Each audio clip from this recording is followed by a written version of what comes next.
salam jumpa pemirsa. Senang sekali saya Samsul kali ini membawakan acara kesayangan Anda, yaitu Manage Your Mind.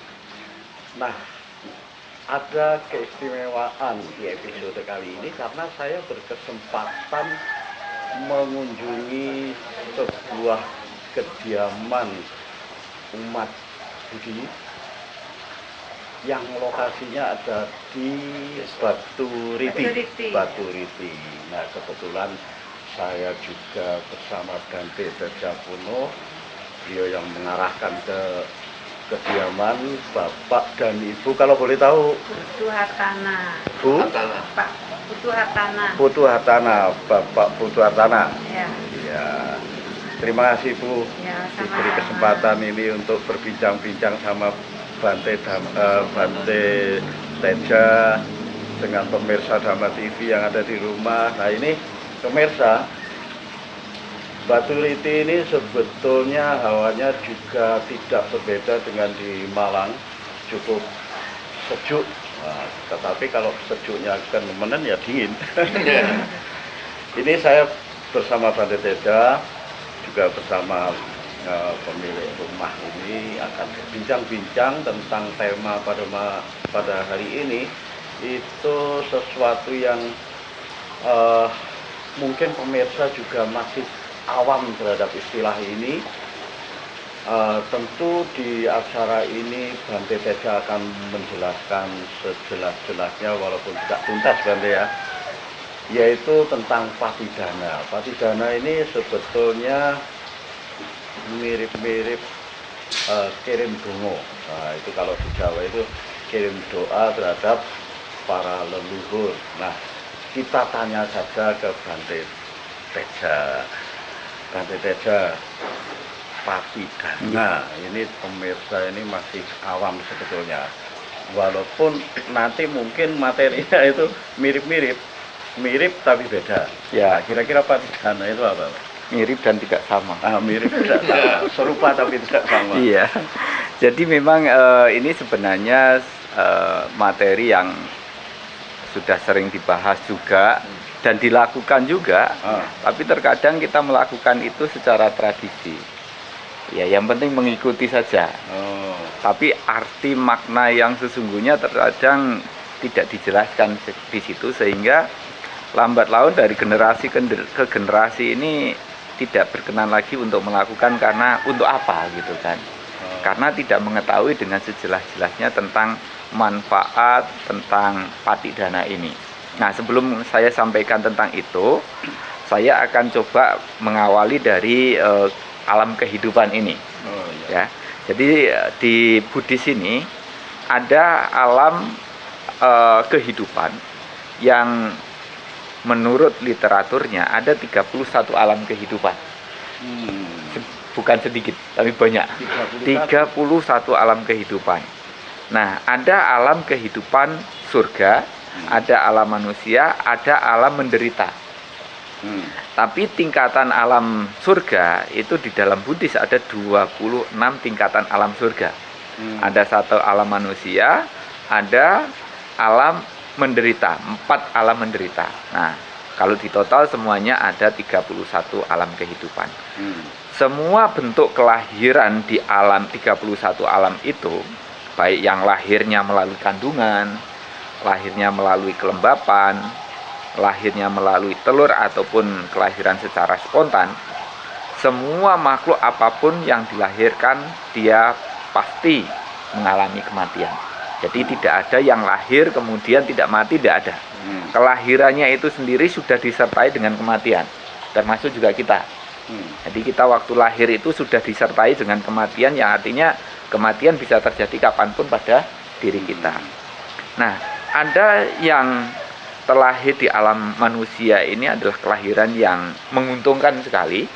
Kenapa? Karena di alam manusia ini kita bisa belajar tentang hal-hal yang baik, hal-hal yang berguna, hal yang bermanfaat, yang membuat kualitas batin mereka bisa lebih baik, bisa hidup bahagia, atau bahkan mencapai tujuan akhir, mencapai kesempurnaan.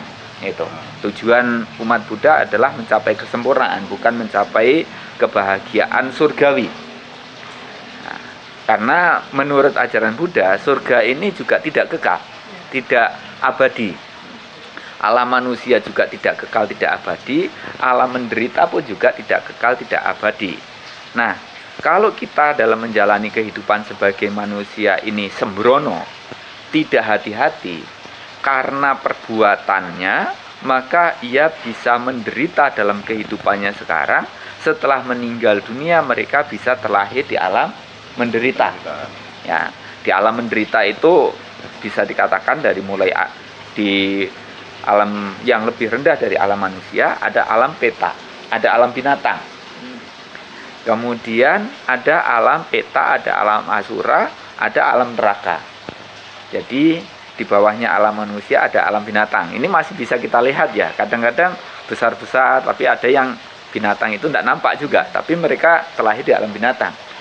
Nah, kemudian kalau kita mengatakan di bawahnya ada alam binatang, ada alam peta. Nah, ini tidak bisa kelihatan. Ya, kita bicara tentang alam ini juga kalau tidak mengetahui ya kayaknya cerita dongeng yang tidak bisa nyambung. Karena mungkin yang mengetahui orang-orang tertentu aja gitu kan. Nah, ada makhluk-makhluk yang terlahir di alam peta ini. Ada yang lebih rendah daripada itu juga ada di alam asura dan alam neraka. Alam neraka menurut pandangan ajaran Buddha itu adalah alam yang paling rendah. Nah, mereka terlahir di alam menderita seperti itu, tidak kekal, tidak abadi, dan itu juga karena akibat dari perbuatan yang telah mereka perbuat sendiri. Karena kita di dalam Buddhis ini meyakini tentang hukum karma, hukum perbuatan. Siapa yang menanam, dia akan memetik apa yang dia tanam, tidak peduli tanamannya itu baik ataupun buruk. Dengan menanam kebajikan kita hidup bahagia sekarang, begitu meninggal dunia bisa terlahir di alam surga. Dengan kita melakukan keburukan, kita hidup sekarang menderita, begitu meninggal dunia bisa terlahir di alam menderita. Nah, kalau seumpamanya kita ini mengetahui ada leluhur-leluhur kita karena perbuatan mereka dan ternyata terlahir di alam menderita, apa yang harus kita lakukan? Yaitu sembahyang kepada leluhur. Nah, mungkin bahasanya ini macam-macam. Ada cengbeng, ada ulambana, ada patidana, ada nyekar, ada apalagi nyadran dan lain sebagainya. Itu kan sebenarnya doa yang kita peruntukkan kepada danyang, kepada leluhur-leluhur kita. Ya, leluhur kita itu sebenarnya orang yang pernah hidup bersama dengan kita juga, tapi karena sudah meninggal dunia, maka mereka disebut dengan leluhur. Nah, ini sering saya menggunakan bahasa yang agak guyonan, Pak Samsu. Ya. Ini bedanya ayam sama manusia. Kalau ayam, waktu masih hidup namanya satu, ayam. Ya. Tapi nanti kalau sudah mati, itu namanya banyak. Ada ayam goreng, ada ayam geprek, dan masih banyak lagi. Itu kan banyak ya, namanya kan, kare ayam gitu kan. Ya, ayam penet, ayam pedas, betutu gitu kan. Wah, itu semuanya nama ayam tapi sudah mati gitu kan. Tapi kalau manusia waktu masih hidup namanya macam-macam. Ya kan? Paijah, paijo, paijem dan lain sebagainya gitu kan. Tapi begitu nanti meninggal dunia namanya tinggal satu. Leluhur. Iya, namanya leluhur saja gitu kan. Nah, ada leluhur-leluhur kita karena perbuatan mereka selalu menunggu, selalu menanti kapan keluarga yang masih hidup ini ingat dengan mereka, berbuat baik atas nama mereka. Nah, tentu kalau kita mengatakan mau membantu, menolong mereka, dengan cara apa kita akan membantu? Dengan cara apa kita akan menolong mereka di alam-alam seperti itu? Ya, secara tradisi saya juga melihat ada hal positif yang sebenarnya bisa kita ambil, tapi juga harus disikapi dengan lebih bijaksana lagi. Terkadang kalau di dalam Niti Kanda Sutta itu disampaikan, di sana itu tidak ada peternakan, tidak ada jual beli dengan uang emas dengan uang perak, ya, tidak ada perdagangan di sana. Tapi terkadang pada waktu kita mau sembahyang leluhur, kita itu mempersiapkan itu semua seolah-olah di sana itu bisa belanja gitu kan. Padahal di alam itu tidak bisa belanja. Ya, jadi harus bagaimana kalau begitu? Namanya patidana itu melakukan kebajikan terlebih dahulu, yang kemudian nanti kita limpahkan kepada para mendiang. Nah, Pak Samsu juga pasti juga sering melakukan itu, sembahyang kepada para mendiang. Salah satunya pada waktu memperingati kematian leluhur-leluhurnya. Ya, ada hari-harinya juga. Betul. Nah, itu kita menyiapkan makanan dan kemudian kita mengundang saudara-saudara sekeliling rumah, gitu kan? Tetangga. Kita berdana makanan kepada mereka, ya kan? Intinya kita kan memberi makanan kepada mereka.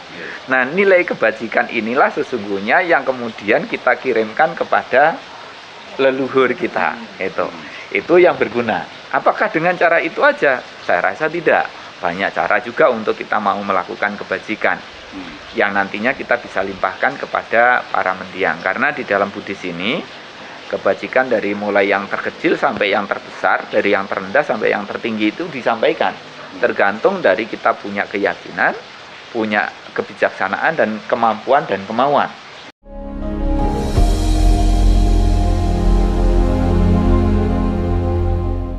Itu. Karena kadang-kadang ini harus saling melengkapi kan.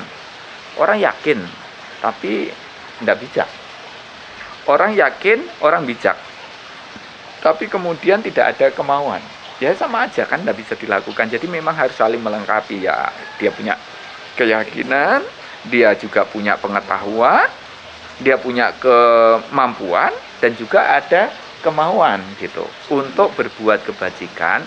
Yang mana sesungguhnya kebajikan ini untuk dirinya sendiri, supaya nanti kalau kita hidup ya hidupnya bahagia, kalaupun meninggal dunia tidak terlahir di alam menderita. Jadi menyelamatkan diri sendiri untuk supaya tidak terjatuh di alam menderita. Tapi dengan kebajikan yang kita lakukan ini sesungguhnya ini yang ditunggu oleh leluhur-leluhur kita. Makanya kapan saja kita sesungguhnya bisa berbuat kebajikan, melimpahkan jasa kepada para mendiang. Ya, tidak waktu-waktu tertentu. Ya. Jadi perumpamaannya gini. Kalau Ibu Wasra sekalian dengan kekuatan batin mengetahui gitu ya, ada leluhur kita, entah itu kakek, nenek, buyut kita yang sudah meninggal dunia, saat ini mereka kehausan, saat ini mereka kelaparan, saat ini mereka gelandangan, tidak punya tempat tinggal, misalnya seperti itu. Apa yang harus kita lakukan pada saat itu? Apakah kita mengatakan kepada mereka, tunggu bulan tertentu, nanti akan saya berbuat baik untuk kamu? Apakah kita minta mereka menunggu atau kita langsung melakukan saat itu juga? Tentu saja kalau kita punya kemampuan kan tidak harus nunggu kan. Mereka saat ini sudah kelaparan, saat ini sudah kehausan. Kenapa harus dibilang suruh nunggu bulan tertentu? Kan tidak. Ya saat ini kalau kita mampu langsung kita memberikan itu. Nah caranya ya memang tidak memberikan mentah-mentah seperti yang sering kita lihat. Makanan, minuman ini kita berikan kepada orang-orang yang membutuhkan, yang hari ini mungkin susah makan gitu ya. Atau kalau kita sebagai umat Buddha biasanya berdana kepada sangga, ya mengundang para biku, kemudian berdana makanan, dan kemudian nanti kita melakukan pelimpahan jasa. Tuang air itu kan sebagai simbol pelimpahan jasa. Itu bisa kita lakukan. Atau kita melihat leluhur kita compang-camping, ya kita bisa berdana pakaian, tapi juga bukan dibakar, tapi kita berikan kepada orang yang tidak punya pakaian. Atau kalau kepada biku ya bukan berdana pakaian ya, karena para biku nggak pakai, ya bisa berdana jubah atau berdana kain kepada para biku, kain jubah. Atau kita melihat leluhur kita tidak punya tempat tinggal. Nah, kita tidak perlu juga membuat rumah-rumahan kemudian dibakar. Ya, tapi kita membuat yang beneran. Kasihkan kepada orang yang membutuhkan. Misalnya ada rumah orang nggak mampu, kita bedah rumah gitu kan, atau nama leluhur. Atau kalau di wihara ya, wiharanya lagi dibangun, saya mau berdana atas nama leluhur saya. Oh, saya mau berdana kuti atas nama leluhur saya. Ini lebih berguna, lebih bermanfaat dibandingkan kalau kita membuat rumah-rumahan kemudian kita bakar. Tapi kalau ada yang bertanya, Bante, kalau kita menjaga melestarikan tradisi itu, apakah ada nilai kebajikannya? Saya jawab dengan jelas di sini bahwa ada, nilai kebajikannya itu ada. Tapi kalau ditanya besar atau kecil, nah itu nanti dulu. Karena biasanya sesuatu nilai kebajikannya semakin besar itu kalau membawa manfaat bagi banyak orang gitu kan. Makanya tadi Bante bilang, kalau kita misalnya berdana tempat ibadah, itu tempat ibadah kan digunakan banyak orang. Maka siapapun yang terlibat dalam pembangunan itu jasa kebajikannya akan besar seperti itu. Jadi artinya sebelum kita melakukan pelimpahan jasa kepada leluhur yang memang terlahir di alam kurang menguntungkan tadi, yang memang menunggu-nunggu tadi, yang kita harus lakukan adalah berbuat kebajikan dulu. Bisa berdana seperti yang tadi sudah saya sampaikan, atau juga kita bisa menjalankan sila, atau juga bisa menjalankan puasa juga. Karena semakin sila kita bagus, kebajikannya semakin besar. Atau bisa juga dengan meditasi itu. Nah, kalau bisa malah semuanya bisa dilakukan, berdana dilakukan, menjalankan sila dilakukan, meditasi juga dilakukan. Setelah itu kita melakukan pelimpahan jasa kepada para meniat. Ada satu cerita, ini berhubungan langsung sama saya, Pak Sabtu. Jadi saya dulu tinggal di Thailand, di hutan begitu. Saya ini merasa terganggu dengan kehadiran makhluk-makhluk ini. Saya waktu itu ndak ini cuma merasa saya terganggu aja dengan kehadiran mereka gitu kan. Nah, akhirnya saya bilang dalam hati, ini canggihnya makhluk mereka itu mengetahui niat kita. Ndak pakai bahasa suara aja mereka ngerti gitu kan. Dalam hati saya menyampaikan, tunggu saya melakukan kebajikan. Sampai selesai baru nanti akan melakukan pelimpahan jasa atau patidana. Itu dalam hati? Dalam hati. Kalau kalian mengganggu pada saat saya sedang berbuat kebajikan, yang ini kan yang kalian butuhkan kan, kebajikan ini. Pada saat saya melakukan kebajikan, kalian mengganggu saya tidak akan melakukan itu gitu. Jadi seolah-olah saya sedikit agak mengancam gitu ya. Jadi yang dibutuhkan adalah kebajikan itu sebenarnya. Makanya pada saat saya melakukan, harapannya saya tidak diganggu dan saya tidak akan mengganggu mereka.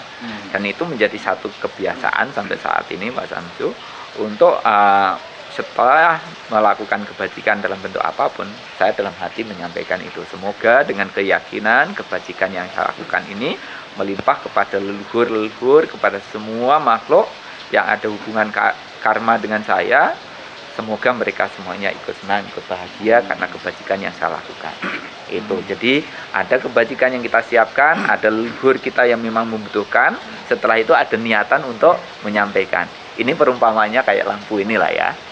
Jadi lampu ini bisa nyala ini bukan hanya karena kita sekakelnya kita on-kan aja, tapi juga ada kabelnya yang mengalirkan listrik dan juga ada aliran listriknya.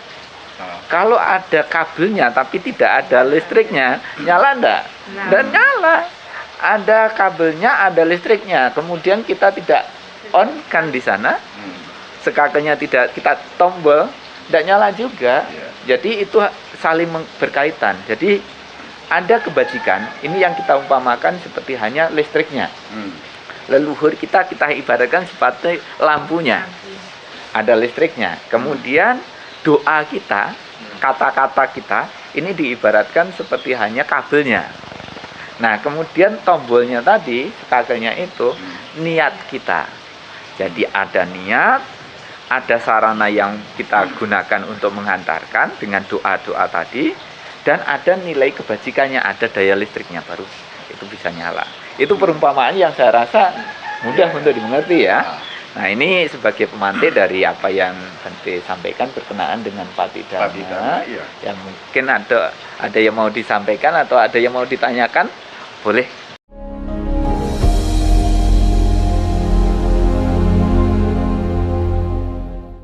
Ya memang menarik sekali pemirsa ketika kita bisa memanage pikiran kita. Tadi disampaikan Bante, penjelasan mengatakan tentang kebajikan.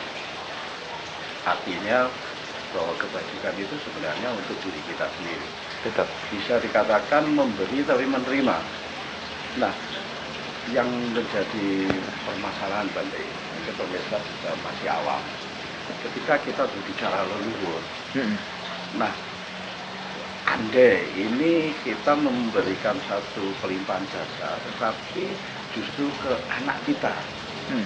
Nah, ini pengertian leluhur dalam hal ini bagaimana?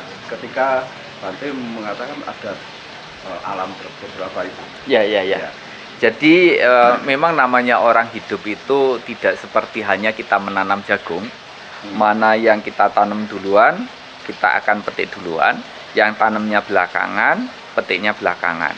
Kelahiran kita tidak bisa seperti diumpamakan itu. Karena ada kalanya yang lahir duluan, matinya belakangan. Ada yang lahirnya belakangan, matinya duluan. Kasusnya seperti hanya anak-anak tadi. Kalau seumpamanya kita punya anak dan mereka sudah meninggal dunia, ini kan lahirnya belakangan, tapi matinya nyalip duluan kan. Tapi mereka kita sebut juga sebagai leluhur kita yang ada hubungan karma dengan kita.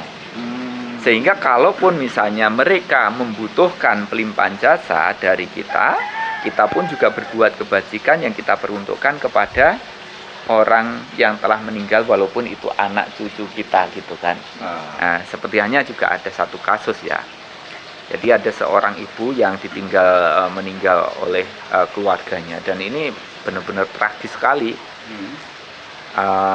Beliau mengandung, melahirkan, mendidik, membesarkan sampai anak-anaknya besar, sampai anak-anaknya berkeluarga. Tapi anaknya itu satu demi satu meninggalkan beliau duluan. Itu saya rasa penderitaan yang luar biasa yang dialami oleh seorang ibu. Kalau tidak kuat mentalnya mungkin bisa stres, bahkan mungkin bisa karena kecintaan seorang ibu kepada anaknya itu sangat luar biasa, sangat mendalam sekali. Nah, tapi ya untungnya si ibu ini punya daya, kekuatan batin ya. Dia belajar selama ini, banyak belajar dhamma, sehingga pada saat ditinggalkan anak-anaknya satu demi satu dia bisa terima. Tapi beliau pun juga selain bisa menerima, beliau melakukan kebajikan yang kemudian dilimpahkan kepada putra-putrinya yang telah meninggal dunia tadi. Nah, putra-putrinya ini pun juga disebut sebagai leluhurnya karena mereka sudah meninggal dunia duluan. Nah, bisa saja karena perbuatannya terlahir di alam yang kurang menguntungkan. Nah, ini juga kita bisa lakukan pelimpahan jasa. Itu. Jadi selalu ada rangkaian dengan kehidupan-kehidupan yang lampau atau bagaimana, Bante? Ya. Secara usia atau secara gaibnya. Ya, jadi gini. Kita ini sebenarnya, mohon maaf ya, ketemu sama Pak Samsu, ketemu sama Pak Putu dan lain sebagainya, ini sebenarnya bukan hanya sekali ini ketemu. Kita ini sudah sering kali ketemu. Cuma casingnya kadang-kadang berbeda, yang membuat kita tidak mengenali. Tapi begitu nanti ketemu itu ada yang mungkin karena hubungan emosional di kehidupan masa lalu. Kita ketemu orang itu walaupun mungkin belum kenalan, belum tahu alamatnya di mana, kita merasa cocok dengan orang itu.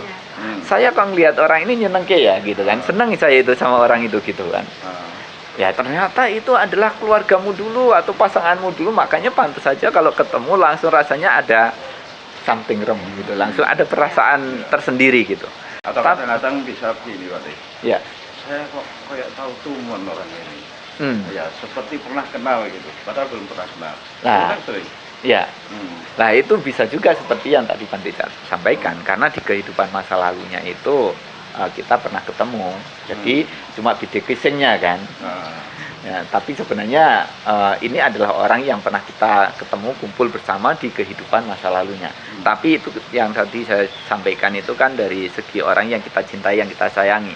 Tapi tidak menutup kemungkinan kita itu pernah ketemu sama orang, baru kenal atau baru ketemu, belum kenal, sudah jengkel kita. Ini orang kok jengkelkan sekali gitu kan. Gitu. Nah, memang itu adalah musuhmu dulu, sering padu gitu, makanya begitu ketemu itu langsung kita timbul tidak senang gitu kan. Tapi oke lah, itu semuanya sudah masa lalu.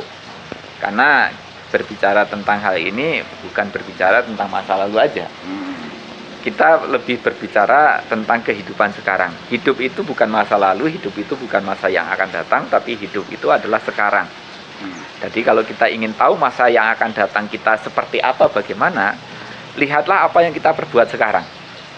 Kalau kita ingin tahu masa lalu kita seperti apa, bagaimana, lihatlah apa yang terjadi dalam kehidupan kita sekarang. Karena ini adalah satu rangkaian cerita gitu, kehidupan kita. Jadi tidak bisa dipenggal-penggal begitu. Kita bisa menjadi seperti sekarang, ya karena ada masa lalu kita seperti ini, seperti itu, makanya jadinya seperti itu. Gitu. Nah, misalnya dari segi negatif ya, ada orang yang mungkin sakit-sakitan, cacat, usianya pendek. Kenapa kok dia begitu? Oh, ternyata di kehidupan masa lalunya dia suka menyiksa, suka membunuh makhluk hidup, sehingga dia memiliki kondisi kehidupan seperti itu. Itu kan karma masa lalu yang mengakibatkan seperti itu. Kalau saat ini dia menerima pasrah, tidak berbuat apapun, mungkin penderitaan berkepanjangan sih. Nah, kalau supaya tidak berkepanjangan, dia harus terima itu dan kemudian dia berusaha untuk bangkit. Minimal tidak melakukan keburukan, tidak mengulang keburukan, tapi kemudian berupaya untuk berbuat kebajikan. Dan kita sering melihat juga walaupun orang dengan keterbatasan fisiknya, jadi orang sukses juga banyak. Kenapa? Karena selain dia bisa menerima masa lalunya itu sebagai akibat dari karma buruknya, dia pun juga mampu bangkit. Tapi banyak juga orang yang mungkin dari segi fisiknya itu tidak cacat, tapi dia tidak memiliki kemampuan untuk itu, gitu kan? Ya dia memiliki kecacatan mintanya mungkin ya, tidak ada semangat, tidak ada hal yang kemauan untuk mau berubah begitu ya, terima saja sehingga kehidupannya tidak akan menjadi lebih baik. Jadi itu semuanya adalah satu rangkaian cerita kehidupan kita. Makanya kita ini tidak tahu sebenarnya sih, kita punya buku kehidupan ini tebal atau tipis. Ada yang tahu enggak? Kalau buku kehidupan kita tebal, mungkin kita masih nyantai-nyantai aja lah ya.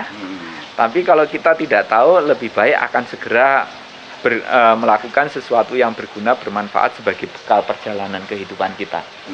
Saya sendiri juga tidak mau pusing-pusing dengan masa lalu, dan juga tidak mau pusing-pusing juga dengan masa yang akan datang. Yang lebih penting adalah bisa menjalani hidup saat ini, melakukan yang terbaik yang bisa saya lakukan sekarang. Nah, ini sama seperti hanya tadi, buku tadi. Saya tidak tahu buku kehidupan saya ini panjang atau pendek, usia saya panjang atau pendek. Tapi saya tidak mempermasalahkan itu, mau panjang atau pendek itu terserahlah. Yang penting saat ini saya hidup, saat ini saya membuka satu lembaran yang saya harus tulis dengan cerita kehidupan saya dengan bagus. Bangun pagi, saya baca parita, meditasi, melakukan kebajikan ini, melakukan kebajikan itu, siang begini begitu, sore sebelum tidur saya baca parita, saya meditasi, saya melakukan pelimpahan jasa. Ini satu lembaran kehidupan yang sudah saya jalani hari ini. Nah, kalau besok masih hidup, karena kan hidup tidak pasti ya, kematian bisa terjadi kapan aja kan, bisa saja ntar malam tidur nggak bangun besoknya kan. Saya tidak mempermasalahkan itu, tapi kalaupun misalnya besok masih hidup, ini ada satu lembaran buku lagi yang masih jernih, saya harus tulis lagi. Sehingga satu rangkaian buku tadi, mau tebal atau tipis, kalau memang hidupnya yang saya tuliskan itu baik, saya begitu membaca ulang itu saya bangga, saya bahagia, saya merasa puas bahwa hidupnya tidak sia-sia gitu kan. Catatannya baik terus. Betul. Nah, itu yang harus kita lalui di dalam kehidupan kita untuk bekal perjalanan kehidupan kita supaya ya sekarang bahagia, kehidupan yang akan datang juga berbahagia begitu. Ya, kembali lagi pemirsa pada Patidhana ini secara tradisi Ibu Bapak. Penjenengan kalau kirim dungo ya apa? Kirim bunga. Kirim kebajikan. Kirim kebajikan. Ya. Itu selalu pada batas kira-kira penjenengan yang mengalami itu pada batas kakek atau buyut atau semua leluhur yang ada kaitan dengan selalu begitu. Iya. Nah, Bante, sehubungan dengan itu, alamat ini kalau kita kirim surat, alamat seperti yang dilakukan oleh Bapak Ibu ini tadi, leluhur. Ya. Nah, kita tidak tahu pasti ini namanya siapa. Ya, kita itu nggak tahu. Nah, Betul. ini bagaimana Bante ketika Ya. melakukan itu? Jadi memang ada orang-orang tertentu atau secara tradisi yang juga dilakukan oleh kebanyakan orang, biasanya menuliskan namanya sih. Ada fotonya, ada namanya, hari lahirnya kapan, hari meninggalnya kapan gitu kan. Itu kalau memang kita masih nyimpan dan juga kita tahu hari lahir dan hari meninggalnya kapan. Cuma permasalahannya kan tidak semua leluhur kita punya itu kan. Nah, sehingga terkadang kita menganjurkan kepada mereka untuk menyampaikan niatannya membagi jasa itu dengan menyebutkan semoga jasa-jasa kebajikan yang saya lakukan melimpah kepada leluhur-leluhur saya, baik yang saya kenal ataupun yang tidak saya kenal. Yang ada hubungan karma dengan saya, semoga mereka semuanya berbahagia. Nah, saya tanya sama Pak Samsu. Pak Samsu memangnya bisa tahu berapa jumlah leluhurnya? Kalau lihat silsilah waduh, paling mentok sampai buyut. Iya, itu dalam kehidupan sekarang. Belum nanti dari pihak istri ya. Ya. Belum nanti dari pihak ayah dan ibu kita. Ya kan? Karena ayah kita juga punya ibu bapak juga. Bercabang-cabang. Iya. Itu pasti tidak bisa nyebutkan. Mau nyebutkan pusing juga itu kan. Nah, ini dalam kehidupan sekarang. Tapi di dalam Buddhis ini kan kita ada lingkaran kelahiran dan kematian tadi di antara 31 alam kehidupan tadi. Dan di setiap kelahiran kita selalu ada leluhur atau orang tua yang mengandung kita, yang melahirkan kita. Nah, kecuali yang mungkin kelahirannya secara spontan ya. Atau kelahiran yang secara kelembapan, tapi yang lahir melalui kandungan atau kelahiran melalui telur kan selalu ada induk, ada ibunya yang mengandung itu kan.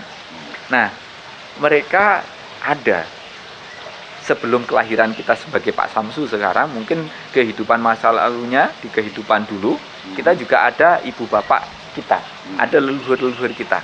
Ini kita juga tidak tahu siapa mereka namanya itu kan. Makanya lebih ringkasnya lagi hanya menyebutkan leluhur-leluhur saya, baik yang saya kenal ataupun yang tidak saya kenal, yang berhubungan karma dengan kita. Nah, cuma sekarang permasalahannya gini Pak Samsu, kita ini kadang-kadang sembahyang yang kita sebutkan hanya yang leluhur yang kita kenal. Yang nunggunya itu sudah lama sekali, saya kok nggak dikirim-kirim gitu kan. Nah, makanya itulah kita supaya mereka semuanya juga dapat, kan mereka juga ada hubungan karma dengan kita, sehingga mereka menunggu di balik-balik pintu, di kusen-kusen. Jadi kalau sampai ada gitu, jangan pikir rumah kita disatroni setan, karena itu bisa saja leluhur kita yang ingin menunjukkan bahwa mereka menunggu perhatian pelimpahan jasa dari kita, sehingga tidak perlu dipanggilkan pemburu hantu gitu. Jadi yang bisa kita lakukan adalah melakukan kebajikan yang kita kemudian limpahkan kepada mereka semua.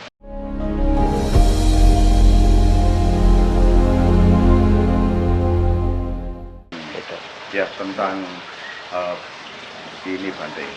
Ini kan sudah dua alam Bante. Yeah. Ada alam dunia dan alam yang kematian ini Bante. Ketika kita mengirimkan doa, ini sebenarnya menurut Bante itu keduanya kan tidak bisa berkomunikasi Bante. Nah, kira-kira sampai dan tidaknya itu memerlukan keyakinan yang bagaimana Bante? Ya, betul sekali Pak Samsu. Ini juga kadang-kadang harus dikasih tahu juga ini tentang hal ini. Jadi Buddha Pertapa Siddhartha setelah mencapai kebudaan, mencapai kesadaran agung, mencapai kesampurnan, beliau memiliki kekuatan batin, mengetahui tentang keberadaan makhluk-makhluk itu dengan segala sebab-sebab yang mengakibatkan mereka bisa terlahir seperti itu. Tapi beliau diem aja, tidak cerita kemana-mana. Waktu itu baru setelah ada murid beliau memiliki kemampuan dan bisa melihat keberadaan makhluk-makhluk itu, beliau tanya, kok saya melihat ada alam-alam ini, ada makhluk-makhluk seperti ini? Baru Buddha menyampaikan itu. Artinya ya beliau tidak akan menceritakan tentang hal yang tidak diketahui oleh orang lain sebelum ada orang lain yang mengetahui itu gitu kan. ya sia-sia juga kalau misalnya tidak ada yang mengetahui kemudian cerita ngalor ngidul gitu kan. Tapi ini sudah ada yang mengetahui, sehingga karena itulah akhirnya beliau jelaskan ada makhluk seperti ini, mereka terlahir seperti ini karena akibatnya sebabnya yang pernah dilakukan di kehidupan masa lalunya seperti ini. Beliau bisa jelaskan itu. Nah, masalah nanti sampai atau tidak sampainya itu sebenarnya kan yang tahu posisinya mereka, ya. Kecuali kita juga memiliki kemampuan batin. Nah, jadi begitu kalau misalnya ada yang terlahir di alam menderita dan mereka membutuhkan pelimpahan jasa, bisa saja sih mereka mungkin datang lewat mimpi, lewat suara atau lewat bau atau apa yang membuat kita ngerasa merinding-merinding gitu kan. Nah ini mungkin kita bisa sepatutnya berpikir positif untuk berbuat kebajikan atas nama mereka. Tapi ada juga yang bukan hanya begitu, melihat, dia bisa melihat, bisa berkomunikasi gitu kan. Oh ternyata ada leluhur kamu yang terlahir di alam itu, mereka membutuhkan pelimpahan jasa. Ada yang memiliki kemampuan itu atau diberitahu oleh orang lain gitu. Sehingga keluarga yang ditinggalkannya masih hidup bisa berbuat kebajikan, melimpahkan jasa kepada mereka. Dan kalaupun setelah tersampaikan itu, mereka mungkin bisa memberitahu lewat mimpi juga, sudah terlahir di alam yang baik, sudah terlahir di alam yang bahagia, seperti itu. Nah ini teringat saya dengan ceritanya Mata Kundali. Mata Kundali. Jadi dulu ada seorang saudagar kaya memiliki anak tunggal. Tapi walaupun kaya raya, dia itu sangat kikir sekali. Ini terlihat kalau anaknya pengen minta perhiasan aja, itu beliau bikinkan sendiri. Padahal dia mampu untuk membeli. Begitu juga pada saat si Mata Kundali ini sakit. Dia sebenarnya orang tuanya bisa membawa ke dokter, nyarikan obat, membelikan obat bisa. Tapi karena dia sulit untuk bisa melepaskan harta kekayaannya, dia pergi ke dokter, tanya caranya meramu obat gimana. Iya. Nah akhirnya si Mata Kundali sakitnya semakin parah. Nah pada saat itu Buddha biasanya kalau antara jam 4 sampai jam 5 beliau kan meditasi, menikmati pembebasan beliau sebagai seorang yang telah tercerahkan. Jam 5 sampai 4 pagi. Yeah. Jadi saya ceritakan sedikit riwayat perjalanan seharian beliau ya. Jadi supaya semuanya juga tahu. Jadi beliau bangun pagi itu jam 4. Jam 4 bangun pagi. Tidak tahu Pak Sansu bangunnya jam berapa. Tapi Sang Buddha bangunnya jam 4. Beliau jam 4 bangun, kemudian meditasi. Menikmati pembebasan sebagai seorang yang telah tercerahkan sampai jam 5. Jam 5 menggunakan kekuatan kebudaannya untuk mengetahui ada tidak makhluk-makhluk yang siap batinnya untuk menerima ajaran beliau. Telah siap kebajikannya yang waktunya matang untuk beliau datang ke sana dan membabarkan dhamma kepada orang itu supaya bisa tercerahkan. Itu antara jam 5 sampai jam 6. Nanti jam 6 beliau akan membawa mangkok dan menggunakan jubah, membawa mangkoknya menuju ke tempat orang yang dilihatnya tadi untuk menyampaikan dhamma sekaligus membawa pindapata, membawa bul gitu. Nah nanti disampaikan dhamma, orang langsung bisa mencapai kesucian gitu kan, karena sudah siap batinnya. Nah jam 12 sampai jam 6 itu beliau gunakan waktunya untuk membabarkan dhamma kepada komunitasnya perumah tangga. Jadi dhamma ajaran Buddha ini bukan hanya untuk para bhikkhu, tapi ada kepada perumah tangga juga. Terlihat dari jam 12 sampai jam 6 sore, Sang Buddha membabarkan dhamma pada perumah tangga. Jam 6 sampai jam 10 itu Sang Buddha membabarkan dhamma kepada komunitasnya para bhikkhu. Jam 6 sampai jam 10. Kemudian jam 10 sampai jam 2 pagi beliau membabarkan dhamma kepada komunitasnya para dewa. Para dewa. Jam 2 sampai jam 3 beliau melakukan cangkamana, meditasi jalan. Jam 3 sampai jam 4 beliau tidur. Tidurnya 1 jam, ya, itu kebiasaan dari Sang Buddha. Makanya waktu jam 5 sampai jam 6 beliau dengan kekuatan batinnya, mata dewa, beliau melihat si Mata Kundali ini punya kebajikan, tapi dia sakit, udah mau meninggal dunia. Maka karena itu beliau menggunakan juga dan membawa mangkoknya menuju ke tempat Mata Kundali. Di mana mata kundali ini karena takut orang tetangga-tetangga pada nengok dia, nanti kalau ditaruh di dalam rumah kan orang tahu, oh harta kekayaannya kan banyak gitu kan. Makanya si mata kundali ini oleh orang tuanya ditaruh di depan rumah, di beranda depan rumah gitu. Nah, supaya nggak sampai masuk ya. Supaya orang lain kalau mau nengok dia nggak masuk ke dalam rumah gitu. Nah, akhirnya mata kundali pada saat Sang Buddha datang dengan kekuatan kebudaannya, pertama kali begitu kehadiran Sang Buddha ini, mata kundali tidak memperhatikan. Tapi setelah beliau memancarkan cahaya dari tubuh Buddha, ini tertarik ini, siapa ini gitu kan. Beliau melihat Buddha langsung menyatakan berlindung pada Buddha Dhammasangga. Dan dengan kekuatan keyakinan, dengan pikiran yang bahagia itu, beliau meninggal dunia. Dan terlahir di alam bahagia. Gitu, terlahir di alam bahagia. Nah, orang tuanya nangis, ditinggal meninggal mata kundali, meratapi kepergian anaknya. Kemudian Sang Buddha menyampaikan kepada orang tuanya, tidak perlu kamu ratapi, tangisi, anakmu sudah terlahir di alam bahagia. Loh, mana bisa gitu kan. Nah, akhirnya Sang Buddha meminta kepada Dewa Mata Kundali untuk menunjukkan keberadaannya dia. Dengan kebesaran seorang dewa, dia menampakkan di depan dari ayahandanya. Jadi bisa saja leluhur kita yang setelah kita lakukan pelimpahan jasa, mereka akan menampakkan itu mungkin juga lewat mimpi ya kalau kita ya. Karena tidak punya kemampuan batin masalahnya. Kalau punya kemampuan batin kan, beliau sudah terlahir di alam yang bahagia gitu tak. Atau kalau tidak ya mungkin dari bantuan orang lain. Sudah leluhur kamu sudah terlahir di alam yang baik gitu kan. Tapi masalah sampai atau tidak sampai ini tidak perlu dipusingkan juga. Karena dengan kita melakukan itu sesungguhnya juga menambah kebajikan kita. Jadi tidak seperti hanya kalau kita punya materi, kemudian materi kita mau kita berikan kepada orang lain. Kita misalnya mohon maaf, kita punya uang 100.000, kemudian kita kasihkan sama orang 100.000. Kan kita tidak punya kan. Dan tapi namanya patidana, limpahan jasa ini tidak begitu Pak Samsul. Kita punya kebajikan, begitu kita limpahkan kepada para leluhur kita, bukan habis kebajikannya, tapi malah bertambah gitu. Jadi dalam istilah Buddhis itu ada pati dana maya, kebajikan yang diperoleh dengan cara melakukan pelimpahan jasa. Makanya garis besarnya, siapapun yang hormat bakti pada orang tua, hormat bakti pada para guru, ngerti balas jasa kepada orang-orang yang berjasa dalam hidupnya, dan senantiasa melakukan pelimpahan jasa kepada para mendiang leluhur-leluhurnya tadi, hidupnya tidak akan kesusahan, tidak akan kesulitan. Kuncinya itu kebanyakan itu di situ.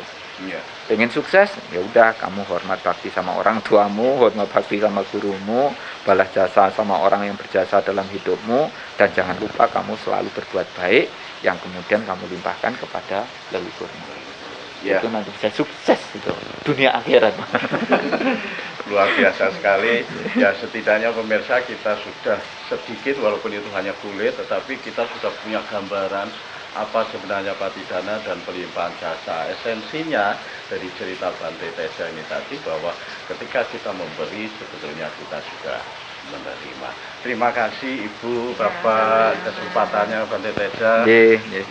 Mudah-mudahan Ibu Bapak nanti saya bisa kembali lagi di Batu ini. Ya, terima kasih.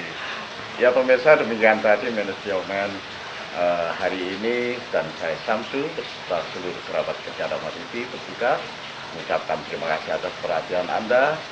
Sampai jumpa. Terima kasih. Sama-sama.